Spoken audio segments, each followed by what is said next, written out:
Баршаңызға сәлем, мені арнама қош келдіңіздер. Менің есім Ляззат. Бүгін біз өзбек халқының тамағы хамир хасиб тамағын дайындайтын боламыз. Достар, видеоны соңына дейін қараңыздар. Ең бірінші мен қамырын бастырып қоятын боламын. Бір жұмыртқаға тұз, су қосып, жақсылап араластырып, жұмсақ та қатты да емес қамыр илейтін боламыз.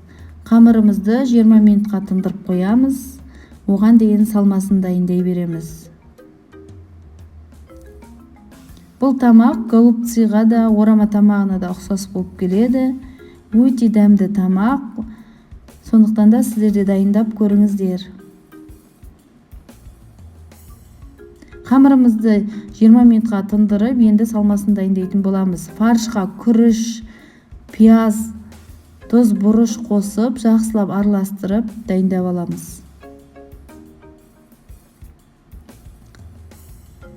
Достар, менің каналыма тіркеліп, лайк басып, пікір жазуды ұмытпаңыздар.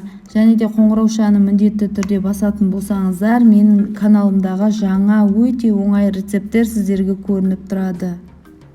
Мінекей қамырымыз тынып болды. 20 минутта енді жұқа етіп қамырымызды жаятын боламыз.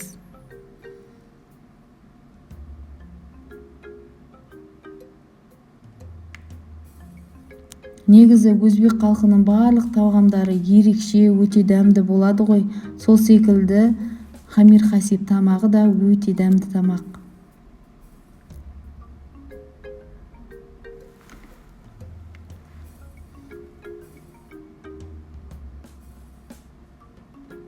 Мінекей осылайша жайып болған қамырымызды 4 бұрышты етіп кесетін боламыз. Арасына салатын салмамызды қиғаш етіп салып ораймыз. Мінекей дайындалуы өте оңай, осылай жасалатын хамир хасибті дайындап көріңіздер дегім келеді. Мантыға қарағанда да өте жеңіл болады дайындалуы. Барлығын дайындап алғаннан кейін бетіне сұйық май жағамыз, және де 40-45 минутта бетін ашпастан мантабаркада пісіретін боламыз. Мінекей достар, біздің тамағымыз дайын болды. Енді дастарханымызға ұсынатын боламыз.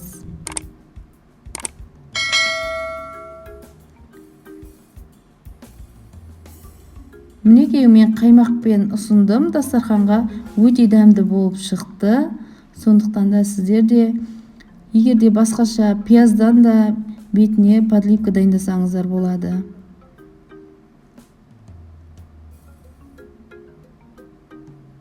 Өте жұмсақ, өте дәмді болып шыққан хамир хасибіміз дайын. Ас болсын достар. Келесі кездескенше сау болыңыздар.